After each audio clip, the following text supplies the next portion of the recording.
નમસ્કાર. પ્રાચીન ભારતનું નામ લઈએ ને એટલે તરત મનમાં શું આવે? મોટા ભાગે તો આધ્યાત્મિકતા, યોગ, દર્શન, ખરું ને? પણ આ આધ્યાત્મિક વારસાની પાછળ એક બીજો પણ શક્તિશાળી વારસો છુપાયેલો છે. એ વારસો છે વિજ્ઞાન અને ટેકનોલોજીનો. અને આજે આપણે બસ એ જ છુપાયેલા કોડને તોડવાની કોશિશ કરીશું. ચાલો, આપણે આ સફરની શરૂઆત એક સવાલથી કરીએ. એક એવા કોયડાથી જે આજે પણ બધાને વિચારતા કરી દે છે. આ છે દિલ્હીનો લોહ સ્તંભ. જરા વિચારો, 1600 વર્ષ, એક બે નહીં, પૂરા 1600 વર્ષથી આ સ્તંભ ખુલ્લામાં ઊભો છે. વરસાદ, તડકો બધું જ સહન કર્યું છે, અને તેમ છતાં એના પર કાંઠનું એક નાનું ટપકું પણ નથી. આવું તે કઈ રીતે બની શકે? બસ આ એક જ સવાલ આપણને પ્રાચીન ભારતના વિજ્ઞાનની અદ્ભુત દુનિયામાં લઈ જવા માટે પૂરતો છે. તો આ આખી વાત સમજવા માટે આપણે કયા કયા વિષયો પર નજર નાખીશું? આપણે જોઈશું ધાતુની અજાયબીઓ, પછી એક સામ્રાજ્યનું રસાયણશાસ્ત્ર, પ્રાચીન ભારતીય શસ્ત્રક્રિયા વિશે પણ જાણીશું. એ પછી આવશે શૂન્યની શોધ, બ્રહ્માંડના રહસ્યો અને છેલ્લે સ્થાપત્ય અને બ્રહ્માંડ. તો ચાલો તૈયાર થઈ જાઓ. તો સૌથી પહેલાં વાત કરીએ ધાતુઓની, એટલે કે મેટલર્જીની. જુઓ, એ સમયમાં આ ખાલી એક કળા નહોતી. બિલકુલ નહીં. એ તો એક આખું વિજ્ઞાન હતું, જેના પર પ્રાચીન ભારતની સભ્યતાનો પાયો ટકેલો હતો. અને આ કળા કેટલી જૂની અને વિકસિત હતી એનો અંદાજો અહીંથી લગાવી શકાય છે.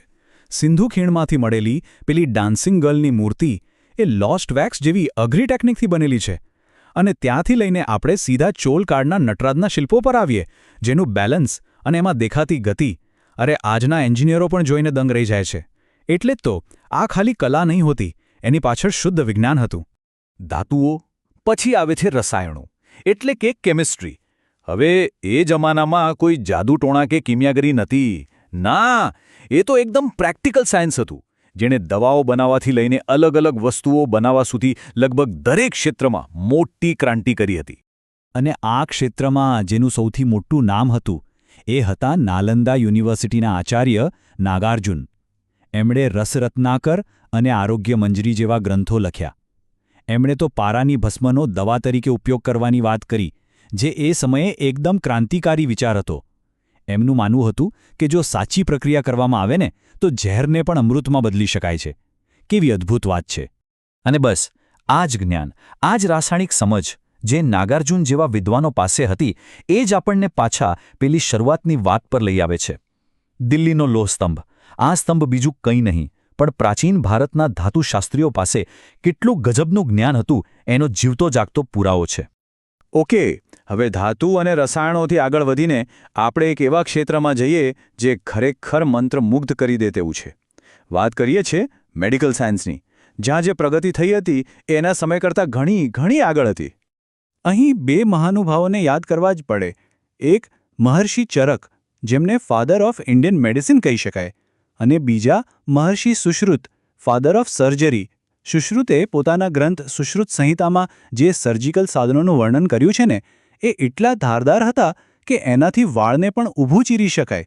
જરા વિચારો, શું લેવલની ચોકસાઈ હશે? અને આ ખાલી કાપકૂપ નહોતી. એની પાછળ એનાટોમી એટલે કે શરીર રચના અને હાઇજીન એટલે કે સ્વચ્છતાની ઊંડી સમજ હતી. એવા સમયની વાત છે જ્યારે દુનિયાના મોટાભાગના દેશોમાં ઇન્ફેક્શનના ડરથી કોઈ ઓપરેશન નહોતું કરતું, ત્યારે અહીં મોતિયા કાઢવા અને તૂટેલા નાકની પ્લાસ્ટિક સર્જરી જેવી જટિલ પ્રક્રિયાઓ થતી હતી. આ કોઈ ચમત્કારથી ઓછું નહોતું. સર્જરી પછી હવે એક એવા વિષય પર આવીએ જેણે આખી દુનિયા બદલી નાખી: ગણિતશાસ્ત્ર. અને ખાસ કરીને ભારતની એક એવી શોધ જેના વગર આજનું વિજ્ઞાન, ટેકનોલોજી કે પછી અર્થતંત્ર કશું જ શક્ય ન હોત. એ શોધ કઈ હતી? બસ એક નાનો ગોળ મીંડું, પણ આ એક જ ચિહ્ને આખી દુનિયાનું ગણિત બદલી નાખ્યું. જી હા, વાત છે શૂન્યની. આર્યભટ્ટની આ ભેટ વગર જરા કલ્પના તો કરો. શું ડેસિમલ સિસ્ટમ હોત? શું કમ્પ્યુટર પ્રોગ્રામિંગ હોત? આજનો આધુનિક વિજ્ઞાન એનો પાયો જ ન હોત. પણ વાત ખાલી શૂન્ય પર નથી અટકતી. આર્યભટ્ટે જ પાઈની જે કિંમત આપી હતી એ સદીઓ સુધી દુનિયામાં સૌથી સચોટ મનાતી રહી. પછી આવ્યું બીજગણિત એટલે કે એલ્જબ્રા. અને ભાસ્કરાચાર્ય જેવા ગણિતશાસ્ત્રીઓએ તો લીલાવતી ગણિત જેવા ગ્રંથોમાં કવિતાઓ અને કોયડાઓ દ્વારા ગણિતને કેટલું રસપ્રદ બનાવી દીધું હતું. ચાલો હવે જમીન પરથી આપણી નજર ઉઠાવીને સીધી આકાશ તરફ લઈ જઈએ, તારાઓ, ગ્રહો અને બ્રહ્માંડ તરફ. ખગોળશાસ્ત્ર એટલે કે એસ્ટ્રોનોમી પ્રાચીન ભારતમાં સૌથી મહત્વના વિજ્ઞાનોમાંનું એક હતું. એનો યુનિવર્સિટીઓમાં ઊંડાણપૂર્વક અભ્યાસ થતો હતો. પહેલાંના સમયમાં ખાસ કરીને ચંદ્રગ્રહણ વખતે કેવી વાર્તાઓ ચાલતી કે કોઈ રાહુ કેતુ નામનો રાક્ષસ છે જે ચંદ્રને ગળી જાય છે અને એટલે આકાશમાં અંધારું થઈ જાય છે. આવી માન્યતાઓ ખૂબ પ્રચલિત હતી. પણ પછી આવ્યા આર્યભટ્ટ અને એમણે આખી વાતને વૈજ્ઞાનિક દૃષ્ટિકોણથી સમજાવી. એમણે તર્ક અને ગણતરીના આધારે સાબિત કર્યું કે ના, કોઈ રાક્ષસ નથી. પૃથ્વી પોતાની ધરી પર ફરે છે અને જ્યારે પૃથ્વીનો પડછાયો ચંદ્ર પર પડે છે ત્યારે ગ્રહણ થાય છે. આ એક બહુ મોટી વૈજ્ઞાનિક ક્રાંતિ હતી અને એમને સન્માન આપવા માટે જ તો ભારતના પહેલા સેટેલાઇટનું નામ આર્યભટ્ટ રાખવામાં આવ્યું. આર્યભટ્ટ પછી બીજા એક મોટા ખગોળશાસ્ત્રી થયા વરાહમિહિર. એમણે ખગોળ અને જ્યોતિષને વ્યવસ્થિત રીતે 3 ભાગમાં વહેંચ્યું. તંત્ર, જેમાં ગણિત આધારિત એસ્ટ્રોનોમી હતી. હોરા, જેમાં કુંડળી વિજ્ઞાન હતું. અને સંહિતા, જેમાં કુદરતી ઘટનાઓ અને એની અસરો વિશે વાત હતી. અને હવે ધાતુ, રસાયણ, ગણિત, આકાશ, આ બધું જ જ્ઞાન જ્યાં ભેગું થાય છે એવા આપણા છેલ્લા વિષય પર આવીએ, સ્થાપત્ય એટલે કે આર્કિટેક્ચર. પ્રાચીન ભારતમાં ઘર કે મંદિર બનાવવું એ ખાલી બાંધકામ નહોતું.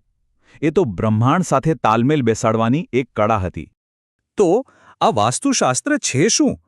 જુઓ, એ ખાલી ઈંટ પથ્થરની ગણતરી નથી. એ તો ઊર્જા, દિશાઓ અને આસપાસના વાતાવરણ સાથે સુમેળ સાધવાનું વિજ્ઞાન છે. એવું માનવામાં આવતું કે દેવોના આર્કિટેક્ટ વિશ્વકર્માથી લઈને એક સામાન્ય માણસના ઘરનો બેડરૂમ કેવો હોવો જોઈએ, એ દરેક વસ્તુ પાછળ એક ઊંડો વૈજ્ઞાનિક અને આધ્યાત્મિક વિચાર કામ કરતો હતો. તો આ આખી સફર પરથી શું સમજાયું? ધાતુઓનું વિજ્ઞાન, રસાયણશાસ્ત્ર, સર્જરી, ગણિત, ખગોળશાસ્ત્ર અને છેલ્લે વાસ્તુશાસ્ત્ર. આ બધું અલગ અલગ નથી. આ બધું એકબીજા સાથે જોડાયેલું છે. એક જ્ઞાન બીજાને મદદ કરે છે. અને આ બધું જ્ઞાન એ વાતનો પુરાવો છે કે આપણા પૂર્વજો કેટલા પ્રતિભાશાળી હતા. આ એક એવો વારસો છે જેના પર આપણે ગર્વ લઈ શકીએ. ભલે આપણી આજની વાત અહીં પૂરી થાય, પણ એક સવાલ જરૂર પાછળ રહી જાય છે કે આપણી આસપાસ, આપણી નજર સામે હજી આવું કેટલુંય પ્રાચીન જ્ઞાન છુપાયેલું પડ્યું હશે જે બસ કોઈના શોધવાની રાહ જોઈ રહ્યું છે. આના પર જરૂર વિચારજો.